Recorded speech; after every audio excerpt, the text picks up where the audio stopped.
Hello everyone, welcome back to our channel. In today's video, I'm going to show you how to download an MP3 from Spotify. It's a very simple and easy process and I'm going to guide you through how to do it. Let's get started. First of all, on your phone, launch the Spotify app. Once you're in the app, make sure that you are logged in with your account. After you are logged in, you will be able to explore music like this. So now you can explore through the musics and head over to the MP3 song that you want to download. You can even search for the songs. Here you can see the search icon, tap on it. Now tap on the search bar and search for the songs that you want to download. Once you find the MP3 song that you want to download, open up its description page. After you are in its description page, you can see this three dot icon over here. Tap on it. And here you can see the download option. You can tap on it and this MP3 song will be downloaded into your Spotify account.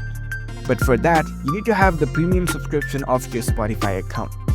You'll not be able to download the songs on your free account. So make sure you have subscribed to the premium version of the Spotify and only then you'll be able to download the songs. So that's it. That's how you can easily download an MP3 song from Spotify. If you found this video helpful, don't forget to give this video a thumbs up and subscribe to our channel for more tech tips. Thank you for watching.